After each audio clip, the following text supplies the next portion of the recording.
Hi, everyone. Welcome to the Rosenfield webinar series for auto dealers. I'm Kathy. I'm the organizer for today's webinar, and I'm accompanied by our partner and firm leader of Attest Services, Adam Rosenfield, and also with our moderator, Alicia Webb. She is an automotive journalist, so she's always got the best questions. And I'm also super excited to introduce Debra Hogan Jones. She is an industry consultant and founder of Trade Consulting Partners and a former automotive banker as well. Today's topic is very interesting and timely, so I'm super excited to hear from our presenters today. And I'm also looking forward to hearing from you, our audience. We have a Q&A chat feature that you can ask questions, leave comments at any time throughout the session. And with that, I will pass the floor along to Alicia. Thanks, Kathy. Hi, everyone. So because we're living in uncertain times, I love the title of today's presentation, Inventory and Floor Plan Control the Controllable, because, rather than running around like your hair's on fire, I was just talking with Deb and, she was emphasizing and Adam, what you can do. That a lot of this, we've faced these situations before, and there are things that you can control. So with that, I will pass it on to Adam and Deb, and I look forward to your questions after their lovely presentation.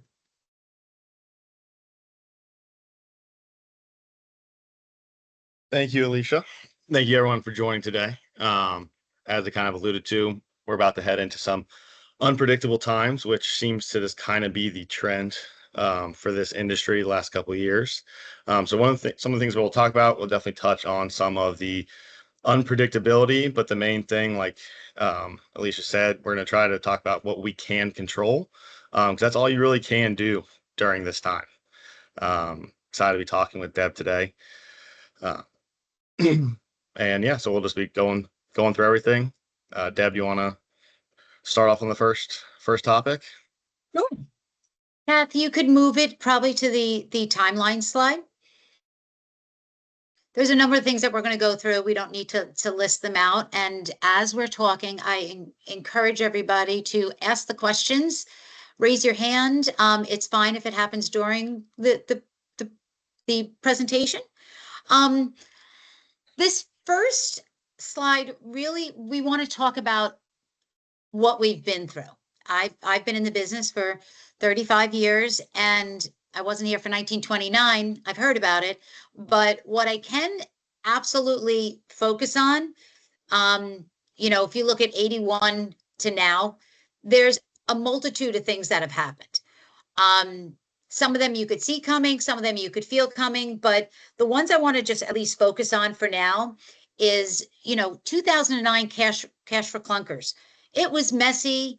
There was a lot of noise within banking where I was at, within the dealerships. But what I do remember from that time is the group of people that are in the banking automotive space, the finance automotive space, in the dealer space, we just pivot continually.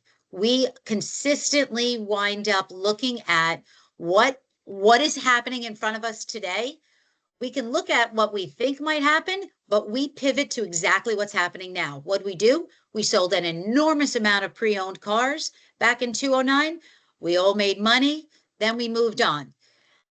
I think in 2020, March 13th, nobody could underestimate the impact. But I do recall, and Adam and I were discussing it, of what that felt like. That date in March 2020 was overwhelming. What are we going to do? How are we going to sell a car? What is banking going to do? Are we going to be able to have any kind of contact? Well, I think anybody on this call knows that those 2 years, 2020, 2021, going into 22, they were the most profitable years of dealerships. There were dealerships that were not doing well, and ultimately were able to sell 2 years later because they had a great balance sheet. They might have not had a great balance sheet 2 years before, but 2 years after, it was beautiful. So now here we are today. I don't know what's going to happen with tariffs. It said it was going to be, there was a 90-day hold. We don't know if tomorrow it's going to change. We're one news cycle away from the change. So what are we going to do? Do what we always do. We're a very resilient market. We're going to pivot. We're going to control what we can control. And I think that's really where we're at. So Adam and I are here today to review what our options are. What can we do? What are we in control of? So Kath, if you want to forward on to the next one. Go ahead, Adam. And one thing to note on, remember with COVID, Deb, how you alluded to it, in March, everyone thought the world was going to end, that the automotive industry was going to go away. I mean, if you look back at the March and the April SARS reports, every single expert was saying, oh, we're done. And then we had all-time highs for the next 2 years. So that just kind of proves that even people who know what they're talking about, they don't have a crystal ball. So they have no idea what's going to happen. So let's just focus on what we can do. And this chart kind of goes to show, even though with the tariffs coming in, there are quite a few production plants here, right? So Deb, I know we were talking about some of the dealers we have on, hey, where's your inventory from right now, right? And what most of them were between anywhere from 90 to almost I think I've heard some had every single unit they had in stock was actually from the US, right? So they would have no impact. Kath, can you go to the next slide? Right. So this is what you're talking about, Adam, right? So what are the numbers? Where are we at? So we know what is produced here. We know that nothing is 100%, but we know what's here. We know what's coming in. So we have to control from that point on. You can go to the next slide. So one of the parts here is, what are we going to pivot to here, right? We know that there's inconsistency even from the OEMs, and that's because the OEMs don't know exactly what they need to do when they need to do it. They're in the same situation, right? Within this dynamic, we are all dependent upon each other. The OEM needs the dealership. The dealership and the OEM need the bank to draft on all of this. We all need an end customer. So with all of that, we're all trying to figure out. The consumer's trying to figure out, do I buy now? Do I have to get it in now? Or do I have to wait on it? So they're shifting their pricing strategies. They're shifting what they're going to do, how they're going to do it. Are we going to do customer pricing? Are we going to do employee pricing? Are we going to raise it? We don't know. But we have some strategies to try to help you pivot along the way. And I think, Deb, this graph that you found, it really paints a picture too, right? Price increases are nothing new, right? And you can see it's all across the board, with the red bar being the inflation amount, right? But if you count them up, about 12 of the 20 manufacturers shown here, all were way above what inflation was. Now, some of them you can have examples or reasons for, right? We discussed the Hyundai, Kia group, right? They have a giant increase because during this time they basically completely rebranded, so their prices went up. But then, we were just talking with someone from Audi, and we're like, hey, because that kind of stood out to us. How come Audi, the luxury brand, didn't actually go above the inflation amount? Well, they haven't actually touched their product line in, what did he say, 12 years or something like that? Yeah. Well, it makes sense that they're below inflation, but the majority of manufacturers did have way higher price increases in the last 5 years than inflation. So these price hikes, so whatever you had, worked for you the last 5 years might still work even with these price increases. Yeah, if you have a brand that they have not changed their model, there are significant brands. I won't point them all out, but yes, Audi is one of them, and there's a couple of high lines that haven't redone it. You look at I'll specifically call out like a Land Rover. There are brands that will move quicker to change what they're doing and come out with new product offering. And that sometimes plays into what the increase is going to be, as well as what is the EV impact going to be. are we going to change over to SUV? Are we going to keep the model lines at a 4-door sedan? So that puts it into perspective. The reason we wanted to have this in here is price increases happen every year. So it's no different that this year we have a price increase. We're just looking, do we have it? Is it exponential? Some of the pricing increases have not hit you yet. And some of them, might be coming tomorrow. We don't know. But I would tell you that the manufacturers that I've have spoken to, they're trying to figure out the crystal ball at the same time. Nobody wants to come and just give you high prices now that they have to take away. So it's not as easy as just raising the cost for you right now. So we'll go into the next one. So what can you really do about it? There's a lot of stuff happening. Everybody's feeling a little overwhelmed by it, but the important part is, and everybody probably manages their day in this hectic business that we're in, that you can't overreact emotionally to any of it. You have to stay practical. What is my job? What do I need to get done? And what am I going to do that's going to be actionable? We all know better at this point. Take the politics out of it. This is business. We have to figure out, we have X amount of cars. How are we going to move them? That's the only question you have to ask yourself. How are we moving the metal off of here and get it out into somebody's driveway? Looking at it, and one thing at a time. You can't fix all 4 parts of your area. You can't fix parts, the fixed stops, the front of the house, the back of the house, the accounting. Figure out what your most important issue is right now and focus on that. And then as soon as you come up with a plan, Adam, it's going to change, right? Yep. And, find what works for you, right? You can talk to 10 different experts and they're going to give you 10 different things. And you need to talk to 10 successful dealers and they're going to tell you 10 different things that they do, right? There is no black and white answer and there's not one right answer. There's going to be regional differences, manufacturer differences, even if you're in the same state, still like locality differences and stuff like that. So don't, just because it works, for one person might not work for you. Don't just take what one expert says and run with it. Be flexible, find what works for you and stick with it. Got it.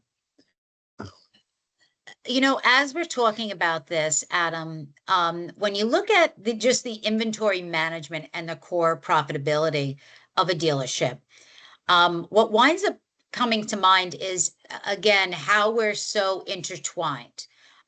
Your inventory causes cost, right?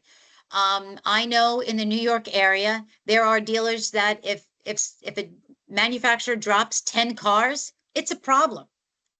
If you get more than 2 carriers coming up in front of your dealership in the New York area, you might have to have 3 lots for that, because you only have 6 car spots. And I know that for other people outside of the New York area, that might sound crazy, but we do not have space. We have lots that are around, so it costs us money for inventory to come in. So the best way to manage that is you need to understand what is the interaction of that.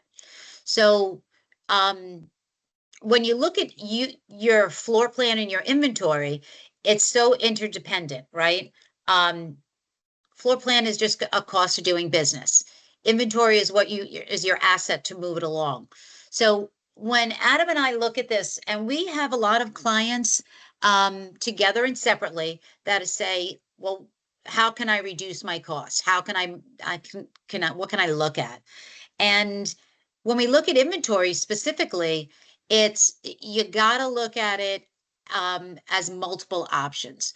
So the OEMs right now, there's different levels of support they're going to give you. Maybe there's a CPO. Maybe there's a piece where, because of the tariffs now, they're going to do employee pricing.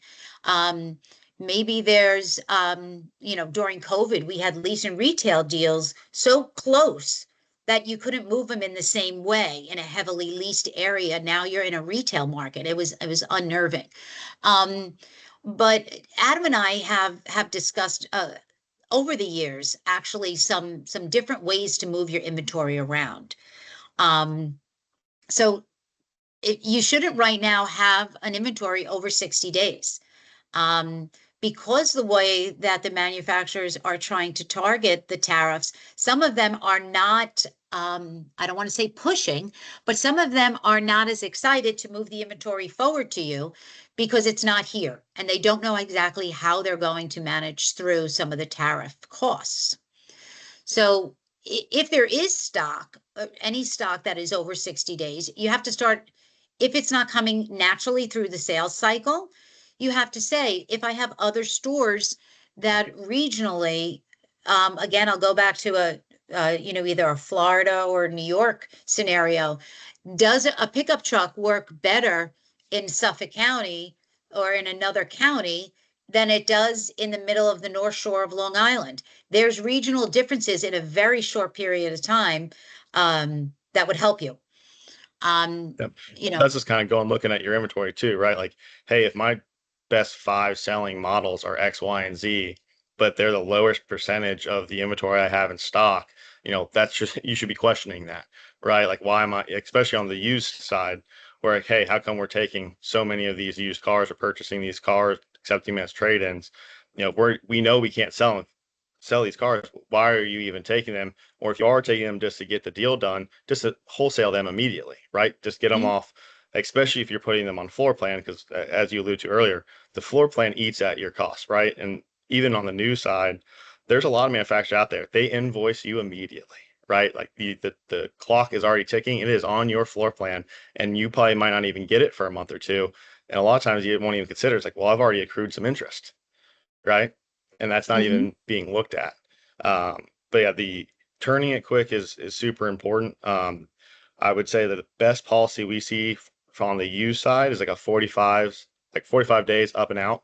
So if it's aged over 45 days at month end, just go to wholesale it, or if you're a larger group or have a couple of rooftops in different areas, go ahead and move it over to a new store and see if it can sell there. But once again, once it hits the 45 days, it's gone. And let's say you have 3 stores and went through all 3 stores, then just wholesale it, right? Get it off the lot. Just keep your day supply and your inventory low and your inventory turn high. That's the best thing you can do. And on the new side, if a car might not sell and it's unsellable, it might be hard to do a dealer trade, but maybe have a policy in place where, hey, after 60 days, it has had no leads, it's not going anywhere. Start trying to actively do a dealer trade, right? At least have that open. And then if you have some units that have birthdays, and you need a new company vehicle, hey, convert it to a company vehicle. At least you can get some sort of tax benefit out of it. Either start writing it down or take the depreciation, and it's also getting use. Right. And there's also there's new things. As I said, we're a very resilient group of people. There's new things every day. So yes, can you trade it? Will an all-wheel drive, get somebody in your organization that is very detailed. Is all-wheel drive something that you must have and you all of a sudden have because that's what was given to you, or that's what you ordered? That was what was available 200 days ago. You don't have an all-wheel drive vehicle, but somebody else doesn't need that. Maybe we don't need that in Southern California.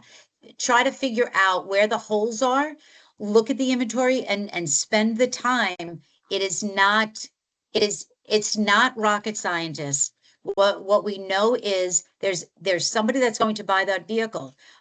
If you want to look at your inventory instead of ordering a vehicle, is there somebody in your area that has the vehicle? We know that that's not always where you want to go to, but again, this is about looking at the pebbles within your dealership and moving all of that forward to get you to the next place. And on the flip side, if you don't have enough low cost inventory, one thing, Deb, you kind of alluded to it earlier, where you're like, hey, leases and retail kind of met each other a couple of years ago, right? When I first got into the business, like 10 years ago, leases were kind of dead, and then they started picking back up just recently. Well, what's that time frame, right? The average lease is about 2 to 4 years, somewhere in between there. Well, we're right at that time where now theoretically a large influx of leases are about to end, and that's a pipeline that really only you should be able to see is your leases. And you monitor that. I actually asked a couple dealers to look at, hey, what's your upcoming pipeline of lease ends? Take like your top 3 models that you have sold used recently and compare the cost to them. Now, the results were kind of interesting. It was a mixed pot. Some manufacturers have caught on to that, and they have then said, okay, no, we're going to do a market adjustment if you buy directly from them, or if you have the customer buy it and you buy it from them within 90 days. There are a few that have caught on to that, but the overarching result was that there were cheaper cars out there, even with the market adjustment that those manufacturers had. It was actually still cheaper than the exact same car they already had in their inventory, even though it's the same unit, right? Just because back then you were able to set that residual value so low that even that slight market adjustment still kept it cheaper than what you're getting, at Manheim or anything like that right now, or even trade-in value wise. So that's another area that potentially could be a good market of getting low cost inventory. Plus, you just generate a new lead. If you buy that car from the customer, they now need a new car. Yeah, I mean, you know what, Adam, and I'll add on to that.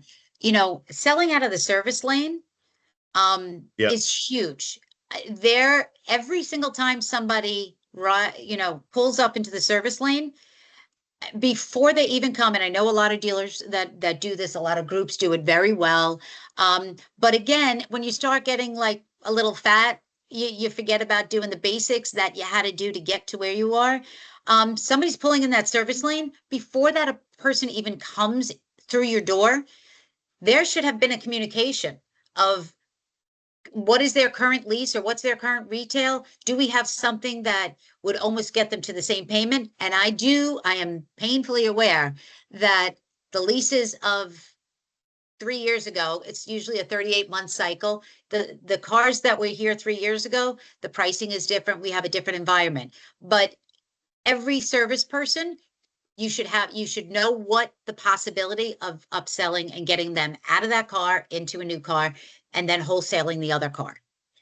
Yeah. And I think that goes, just to the training aspects, which I think we'll talk on in a little bit, but, making sure like your people in the service are trained and know what to do, know what they're looking for, can go a very long way. Yeah. It's ABC. And You'll always be closing, Adam, always be closing. I like that. That's a good one. All right. All right. So another unknown to talk about, right? For floor plan. Are interest rates going to go up? Or are they going to go down? Are they going to stay the same? Now, going back, there are so many experts saying that they expect, interest rates to drop, 4 to 5 times this year. I think the most recent announcement was back in March. They kept it the same. And then I think they're supposed to be meeting early June, right? Or middle of June. They're meeting again to vote on it. And we'll see what happens. But regardless, it's still an extra cost. It's still, and the interest rates are still high. So, what can you do? I mean, if you're able to, if you were smart and kind of stored a lot of that cash that you've made the last couple of years, right, with everyone doing very good, maybe kind of be your own floor planning, right? Try to not have any used cars on floor plan. A lot of we have a handful of dealers that they don't do any sort of used floor planning. I gotta say, they're all pretty profitable. They all do very, very well. Understand that not everybody can do that. But if you do have some cash sitting around, maybe finance it yourself, or there is the opportunity to maybe even create your own finance company and kind of make some additional money and move some other money outside as well from the dealership. Yeah. So I think, so what can be done? Let me kind of give you an overall. Inventory has been down because of what is happening right now. There is a little slowdown for them to get it to you. So your inventory cost, because of the volume you have, if you have less cars, you should have a less floor plan expense, right? But what also happened is, Kathy, you can move on to the next slide. But kind of what also has happened, and you guys on the call would know that there are different environments. There's buyer environments, there's seller environments, there's a stronger where the bank has more of a say in what's going to happen. We're raising your rates, we're not raising your rates, and you guys have an opportunity to be picky. I can go to 4 banks and get this done, or I'm hoping that there's a bank out there that still wants to floor plan. We're in one of those very bizarre places. I'm seeing banks pop up that are doing floor planning I've never heard of before, which is unusual to see somebody come into this space.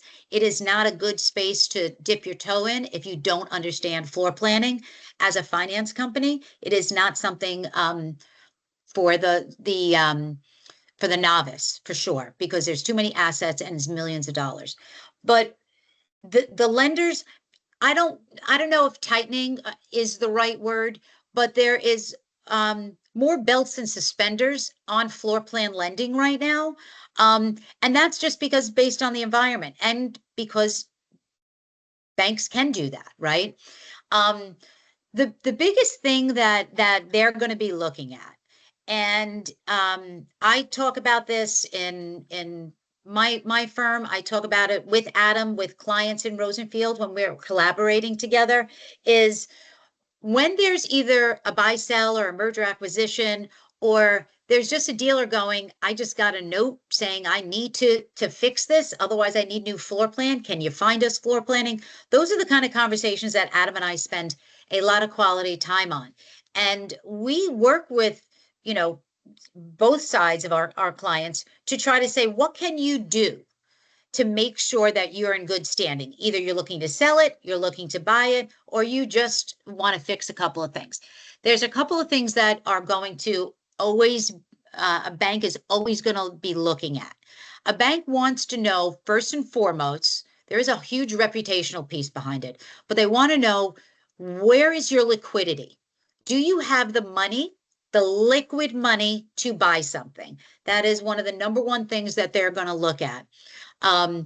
Is your debt too high and you don't have the money to service it? That would be the debt service coverage ratio. Or when you're trading on your assets, are what you're trying to buy money for, or what you're asking for money, is your liquidity based on what you have or actual liquidity? So when you go to look at all of that stuff, it's a bunch of banking mumbo jumbo. The bottom line is, do you have the money to pay for what you say you need? And that is looked on a monthly basis. When you're looking at a transaction that you're looking to do, or you're looking at a monthly basis, what should be happening is, what I'm spending, am I in control of it? And is it getting to me to the profitability that I need? You have to look at a number of different things. And I'll go off a floor plan just because we can't talk about, Adam and I cannot talk about this topic with any client without talking about what you're able to do. You have an agreement with your floor plan bank that you are going to do certain things. As a banker, I used to meet with the accounting firms all the time to say, this is what the banking requirements are. We need it to be a 1 to 125. So you need to be able to pay for your debt and then have some money afterwards. I would work with Adam at that point and say, this is what they need to hit every month. So you have to hit your number, what is required from you. If you go off of that, you will have a bank at your front door. Do not do that. You need to make sure you maintain the numbers and the liquidity and the ratios within your covenant. The other thing is, when you're moving your money around and within your banking, that is being looked at as well. Make sure that that is where the required dollar amount is. If you're supposed to have $3 million, you need to have $3 million there. It's going to be tested. Understand that. My goal in telling you guys this is, how can we make sure that we have a good relationship with the bank? And there's also the all important audit. You cannot have a bad audit. Do not have a bad audit. If your cars are supposed to be paid off within 24 hours of getting funding, pay them off. If you do not, and somebody comes in, there's only one, possibly two times you have before there's a bigger problem. So it sounds really simple. If the bank says you have to do X, Y, and Z, those things, not keeping your money right, not holding to the ratio, the thresholds, and not keeping your audit, those are red flags, and that will be a problem. So I don't know if I could say it any more simple than that, but just make sure you know what that document says and hold to it, and you'll be fine with the banks, and every other bank will want to be doing business with you. If you don't, it becomes a problem. The other thing that we've Deb, real talked quick, about. Mhm. there's a question. Mhm. The first question is, what can we do to keep the manufacturers from floor planning units on our line before we receive the units? Sometimes they hit our line before the unit even ships to us. We don't want to have a unit hit our floor line before we actually receive it and we have an MSO on hand. It seems like the manufacturers are controlling the flooring process versus us. Which kind of what I alluded to a little bit earlier, like at least it seems like you are paying attention to that, because a lot of them do that. They invoice you, hits your floor plan, and you've accrued maybe 2 to 3 months of interest before you even got the unit, and that's a cost that a lot of times people just completely forget about. Right. And to add to that, you are in control of ordering your vehicles. When they show up, you almost don't have any control over, right? You can order it today, and it's May 22nd, and that vehicle can come in 6 months. I mean, in the high lines, it could take 6 months to a year to get, but in the domestics, understand what you're ordering and what the flow is going to be. So again, going back to understanding where your inventory is and where you are in your sales cycle. The manufacturer agreement, the last ones that I've looked at, I've worked with all the manufacturers. The manufacturer agreement says you order it, they can draft it almost immediately. So if you order it, as long as it's going to be leaving port, which we all know that there's a array of things that can happen between you ordering and it going to port. The best that I can offer you is understand your inventory, but within your contract with the agreement with the OEM, I believe it is you order it if it's going to be going out of port for them, and it's been built, it's off the line, they have a right to do that. So again, what can you control? You can control where you are at your inventory and what you're willing to take. And I am painfully aware of that conversation. At times, they want you to take 15 units and help them out that month. Sometimes you take the 15 units, and unfortunately, sometimes those 15 units are delivered all at the same time when you don't have the cash to pay for them, right? And they've already taken it out. So try to look at what your inventory is, try to control it. If you feel like you're too close in the money that you have, don't order 10, order 5. That's your control. Yeah, I mean, it's one of those unfortunate evils, I guess, we have in this industry. There's no other way, really. You are right. I mean, the manufacturers in that essence do control the flooring process. Just, I mean, one thing I kind of pops in my head is, maybe play around with the packs a little bit. If especially if you are a larger group, instead of just having standardized packs for new and used, maybe like, okay, we all know the one who does what manufacturer does invoice 3 to 4 months sometimes ahead of time, maybe have higher packs on that manufacturer, compared to if you have someone who's a lot quicker. Like I know Subaru is usually very, very quick, right? They're notoriously quick, maybe play That's around because with they're your here packs, on have the a different US, kind of right? pack methodology. Yep. So it's maybe you're kind of having that artificial cost picked up a little bit on the unit already, but that it's really just kind of exploring ideas like that, unfortunately. And this is like a little bit of off topic, but I want to make sure that I mention it here. Ensure that any, your floor plan line, the full, if your floor plan line is 20 million and your inventory is only at 15, reach back to your insurance company and make sure that they're only charging you for what you for the realization for what you actually have and not the full 20. And it sounds like everybody would know that and see that, but every once in a while somebody goes, oh no, that's what we do, and then they look into it. So that'll affect your costs as well.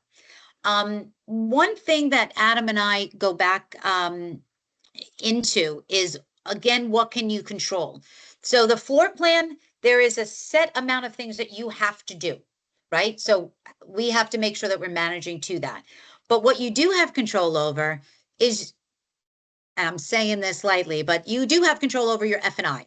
You do have control over having a finance director. If you're doing 300 cars a month, or you have 4 or 5 rooftops that are doing 400 cars a month, there should be an F&I director.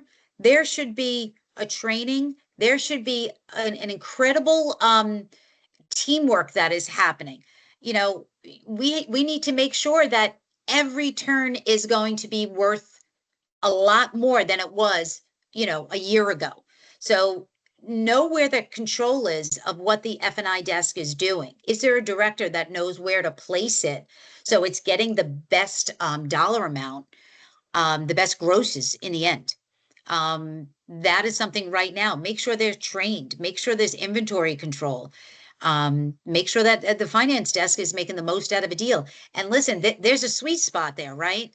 You don't have to hit them over the head and lose the sale. You have to find that sweet spot. So again, it sounds like basics, but every once in a while we have to kind of check in with the team and say, is this making sense? Especially after a long hiatus of just kind of being order takers and not having to try to really think about what we're doing, right? We're coming off the golden era, so to speak. So like Deb said, it's getting back to the basics. Mhm. Now, do you want to talk about some things that maybe help some of these key ratios and some Yeah. performance that might I'd help them like to out? hear the accounting. I know from a banking standpoint and how hard it is for when I had dealer clients as a banker, how hard it was sometimes for them to get to this. But can you give us your accounting guru of how can we get there? What can we do? Well, there's a couple different things. I mean, it still all kind of boils down to this performance and increasing your profit. Well, I mean, it's really, I guess, 2 different things, right? Increasing your profit or cutting your expenses. Those are the only 2 things that you really can do. So if you are struggling, you know, increasing that top line, okay, whether it's tariffs or anything else that's going on, then you can at least focus on your expenses and start going through it. The amount of times that I've gone in and looked at a client's books and, you know, we see standard entries that have been the exact same amount for the last 10 years and they haven't changed it, and they might not even be paying for that anymore. Or they're paying, you know, I think you and I were talking about this, they're paying like 4 or 5 different advertising companies that are doing the same thing. You're really only getting the benefit of one, right? You know, figure out which one is actually working the best and just stick with one. You don't need 5 different marketing companies helping you out. And kind of going through this and not just doing a trend like, oh, okay, hey, you know, this line item has barely budged over the last like 5 years or even a year or month to month. Even though there's no variance, like, do you actually need it? What is it paying for? What are you getting from that line item? That is just a big process. I think a lot of people kind of forget to do because they might check and be like, oh, okay, yeah, line 21, you know, outside services, it hasn't changed much. Great. You know, move on. It doesn't seem anything weird. Well, what all is in there and do you actually need all of that? Because then there you're increasing your bottom line, and therefore all of those key metrics that we were just looking at are going to get better. Right. And I mean, when you do, like, Adam, the ops review, or when you do an expense review, you and I have recently done a couple of these, and you could see on the line items, and it's all good intentions that your business is making the decisions. But at some point when you come together and you ask, well, does this system provide what it said it's going to provide? Are we paying for what we're getting? Is the team better off for using it? Is it worth it? And ask that question, see if it works out. And then two, it trying to help increase that top line. There's a couple different ways, but training honestly boils down to the biggest component, right? On the variable side, increasing F&I is one of the best ways you can increase your profit, and also helps if the inventory is kind of hard to get moving. But having that sales guy, either, both the two ways I've seen work the best, but once again, there's not a black and white answer. Either the salesperson is well versed in all of your products and everything and can sell it on his own or her own, or they need to know when to bring in the F&I manager earlier in the process of the deal. Mhm. Both of those have worked very, very well in increasing that finance penetration. And when you can, easy to see, finance penetration goes up, your bottom line is going to go up. Mhm. And then on the flip side, from the fixed ops, I think you kind of already talked about it a little bit, Deb, right? Where either your service people are looking for those cars that, could be bought and get the customer in a new car, or honestly, upselling is another big one, right? Get them well trained in how to get that extra service provided to the customer, and also tracking any turn down service, right? Why did the customer say no? And then be able to learn from that. The amount of times I go in to a client's, DMS or CRM, and I try to run a report to see like how many turn down services there were, and everything shows up blank, or it shows that they're 100%, like they have never lost an upsell. I know immediately no one's looking at it, no one's tracking it, and they can't. There's no way they can tell you how well they're doing, right? Right. And that's a huge area. Um, and obviously everyone knows on this call that fixed ops is the best gross you can get. That is where the money is. It's not as sexy as the variable sales, but it makes money, and that's pretty sexy, right? Well, I will tell you, as a banker, when I would go to see a dealership, I would always want to see the service phase. Show me the service phase. How many do you have? What do you do? Like that to me can tell me they can make it through different times. Because selling a car out of the front of the house, it's great that we have to put all this incredible money into it for the image, but it's good to be able to see that. I think out of this, if you guys come away with the fact that the stronger you make your balance sheet, the tighter your team is, you can be in the driver's seat for a floor plan. You could be in the driver's seat to say, I'm happy with this, or have a good relationship with your banker, and that gives you a lot of control, right? You can't control it if your sales are off and you're depleting money with distributions, or you've extended yourself on expense. Control that. You got that. And also, just from the accounting side, keeping a clean set of books, right? Oh. The amount of times we'll go in, and while an account might look somewhat clean overall at like the face level, you'll go in and see there are 100 hanging credits, right? There's a PDI that was left over in inventory, or payables that have they're older than my daughter, right? Like that wouldn't even make, how is that still on there? Right. Cleaning all those up, and while it might only be 10 to 20,000 here, or even 5,000 in one account, you clean it all up, it will have an impact and give you that stronger overall balance sheet, right? I mean, if you have $50,000 of credits or hanging PDIs in inventory, you're artificially lowering your inventory amount by 50,000, and that is going to hurt every single one of these ratios. I know we find that when we do dealer review for clients, or when we're looking close, and you're looking at it, and every client will say, there's no way I have something over 400 days. And then you'll find something that's 600 days sitting out there. And Yep. You don't know that until you know it. So it's important to look at it. I know that you and I have spent some time also talking about LIFO. And if you could just give me like a 2-sentence, why review it, why and when to activate it. Yeah. So right now could potentially be a good year to look at LIFO. Right. If prices are going to increase, it's right there in the name, last in, first out. So we're going to go into what the last in was. If it's really that much higher prices, it could be a good year to adopt LIFO and get that accelerated tax expense. Okay. That's Um, the high level layman's pitch. I But it's appreciate not you black and putting it white. in the context.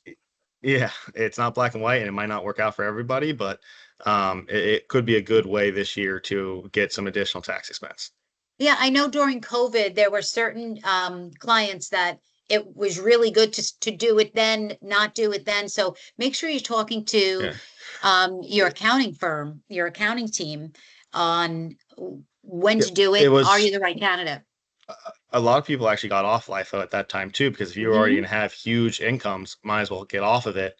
Now might be another good time to maybe Right. get back on it now that we have, because you're now well past the time frame. Hmm. Most likely past the time frame where you can elect it again. And I know we had put this in here and I know anybody that's in the auto business would know what a VIN number is made up of, but just to be mindful when you see your car coming through in the number one position that you have, it's born. It was created in the US. Just understand that. So you want to be mindful of why would I have everything that's made in the US and now has an increase? Why did that happen? Maybe they're just going to do it unilaterally across it. But did want to make sure, and I know that we're coming up on time. The reclassifying the aged vehicles. Can you touch on that a little bit, Adam? Yeah, and we kind of alluded to it a little bit earlier, but this worked out for a lot of people who they couldn't sell the EV units the last couple of years, and they converted those to company vehicles. Might as well get, some use out of them. They weren't sitting on the lot anymore; they're being used, and at least you can get some sort of tax deduction from it, right? Either through write downs, or we can actually capitalize them as company cars and take some accelerated depreciation. Now, once again, another uncertainty. Maybe bonus depreciation does come back to 100%. Um, then that definitely could be attractive. But even Right. even So now, with what it is now, it's still better than it just sitting there and accruing floor plan interest. yeah, I mean it's an investment in your the finance team, the inventory right now. If there was a place that you're going to spend money in or focus your attention to, and you probably don't need to spend the money in it, it's just focusing your attention. It's who is really looking at my inventory because every day that's costing me money by inactivity or maybe overactivity. Are we buying high and selling low, or we want to do the opposite, right? um and investing in the finance crew to make sure that you're getting the most out of it. Again, it seems like it's very logical, but I know for me, for 35 years, sometimes always going back to basics is the answer. Agreed. Read. We have one more slide here, and I just want to make sure be mindful because we want to make sure that you guys have time to ask any questions that you would. But I think as we go, what you can do moving forward is, order your floor plan and your inventory. Look at the turnover.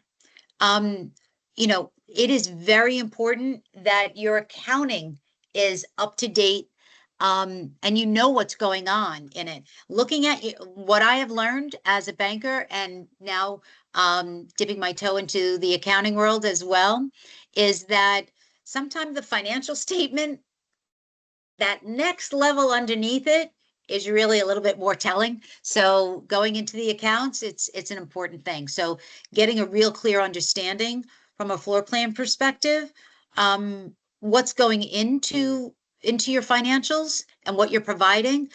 Make sure that there's some levers that you can pull.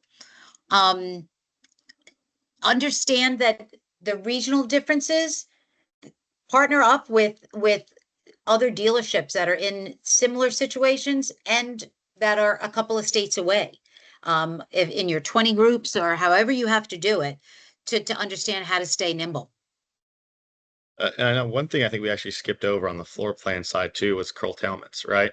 You want to be tracking, hey, if a unit's going to come up on curtailment, that's really when you need to do something, right? So instead of just kind of getting your statement and seeing you got hit, maybe like, hey, okay, everyone has slightly different agreements, but if it comes up to that time where it's about to get hit with a curtailment, try to do something, even, take a final pay, try to sell it as used, anything you can do to get rid of it before you get hit. Because I mean, that's like sometimes an extra $1,000, $2,000 that just got hit Yes. on that unit. Yeah, I mean, I So just try, read one contract that was, it was this new finance company that's doing floor plan was 9 months, which I've never seen that, 9 months, and then they were going to start to fully curtail, or at a percentage of a dollar amount that I've never seen before. So I agree with you, being mindful of what's in that agreement, and that your inventory and your finance and your salespeople, they don't have to know what the agreement entails. They don't need that level, but there has to be a mechanism that you're seeing that and working within that. and also a shocking amount of people sometimes don't record those. Make sure your accounting team is recording those. We'll see them on floor plan recs. I'm like, well, that shouldn't be on a floor plan rec, right? Like Yeah. that should have been recorded. Now, I mean, a Mhm. timing issue, sure, but when I see that, like, hey, there's 15 to 20 units on this floor plan rec that have your reconciling item as a curtailment, yeah, that's most likely an issue. Mhm. And the floor plan, there's nothing really new or crazy or sexy about floor plan. This is the requirement. This is the box you have to sit in. Be mindful of it. It is necessary. Both sides are necessary. But managing your store is going to make a difference in how you're in control of if you have to stay in that box or if there's another box you can play in.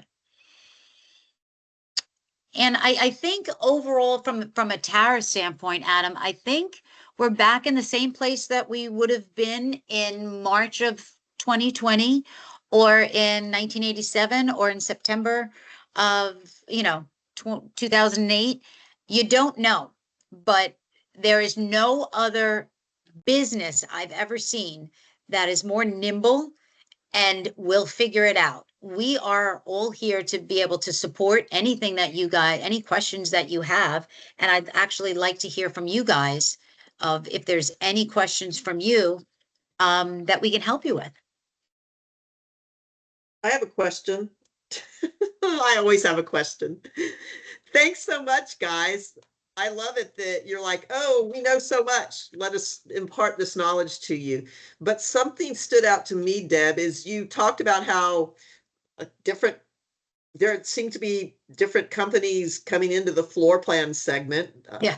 I don't know why they would do that. But then my question is then, should you shop around for floor plans? I mean, I loved all the advice on here's the way to get the best flooring is to make sure that your books are in order. But if you're not happy with your floor plan, should you shop around or should you negotiate with your current floor plan holder? As a previous banker for over 30 years, I say this. I say that one, your relationship is typically with a banker and not a lender.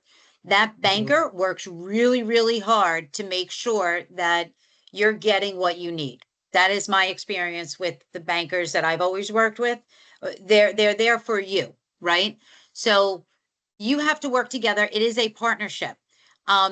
With any partnership, if you don't feel like you're getting what you need to get out of a relationship, you have to make sure you know what you bring to the table.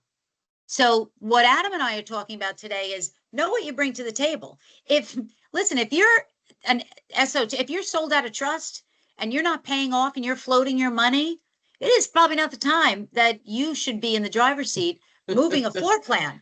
What I would tell you is what I'm seeing more and more is people are getting letters saying it's time for you to move on.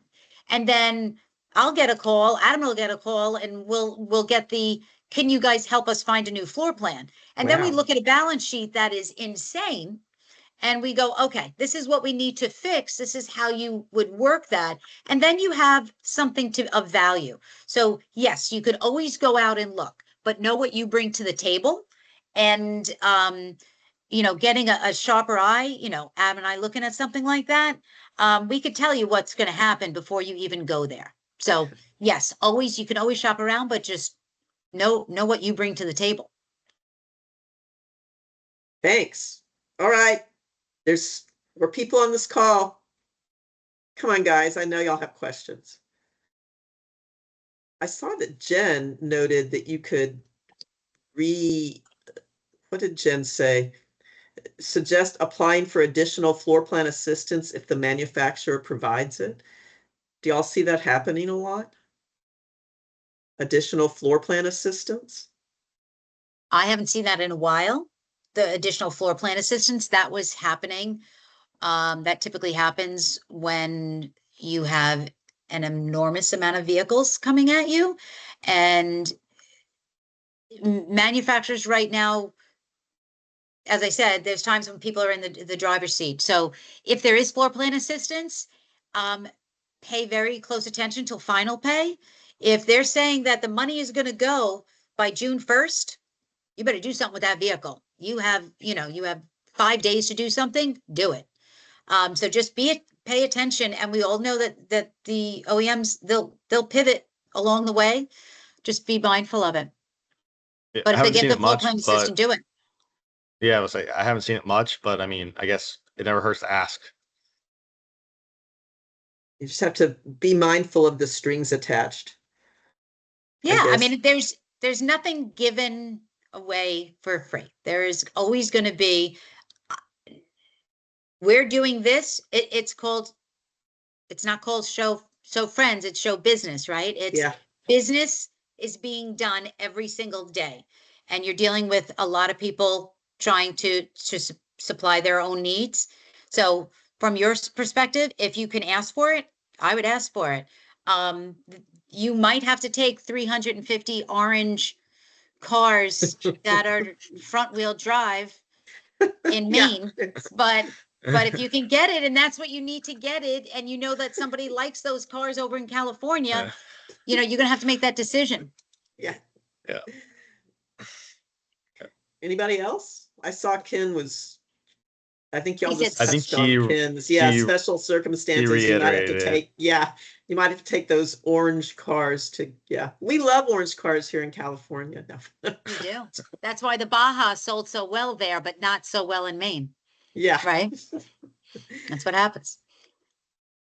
So I just want to be able to say, if there's, any additional comments or questions, you want to have a conversation that's not so public, please, absolutely reach out to us, because Adam and I love to figure it out. We'd love to find something that is in one place and move it to the place, your desired place that you're looking to get it to.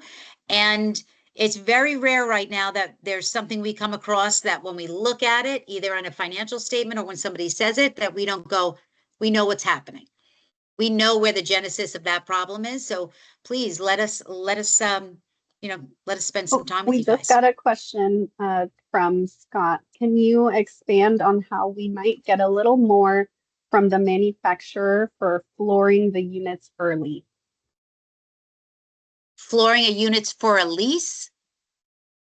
No. Just like any other ways that you might be able to get some more money from the manufacturer because they're putting the units on the floor plan so early. That's in your agreement. So I go back to, and me as a banker, I go back to, if you signed it in an agreement and it says that you're going to floor, that they're going to draft you upon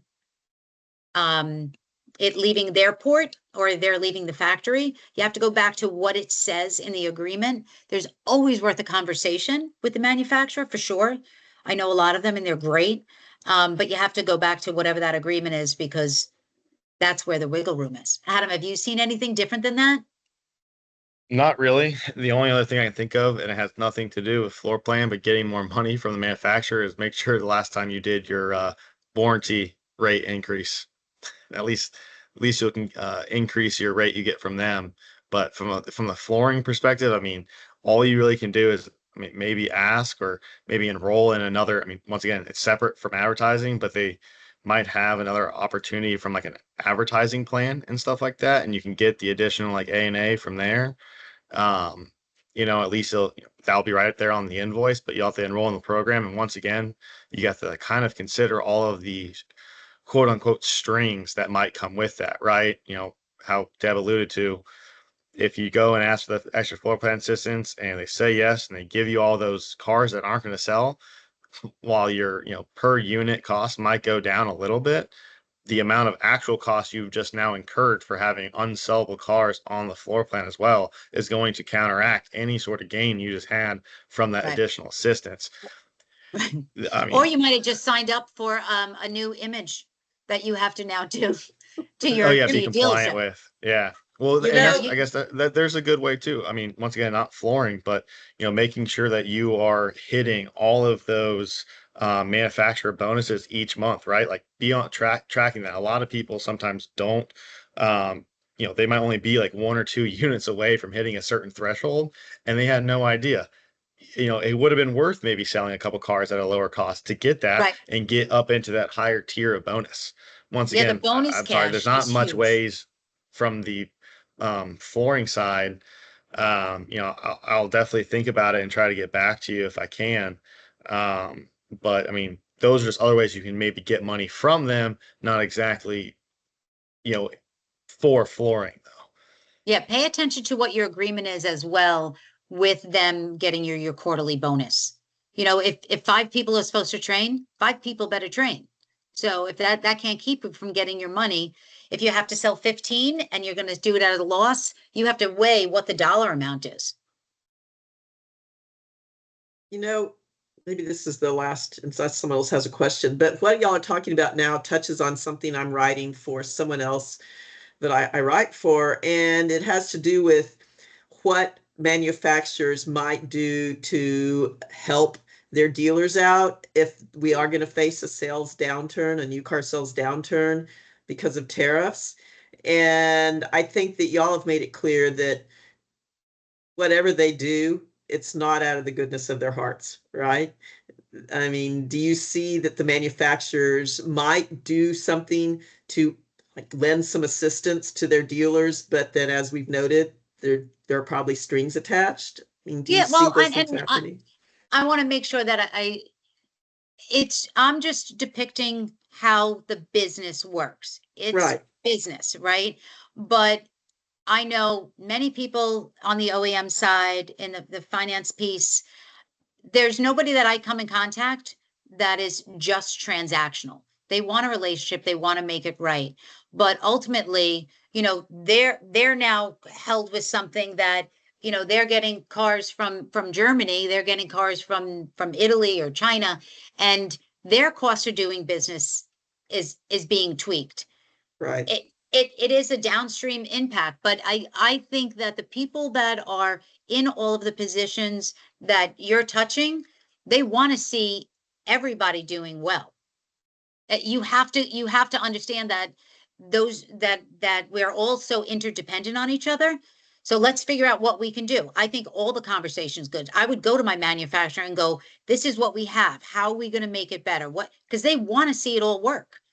We know that they have to push the cars. We have to get the money. We have to make these spread.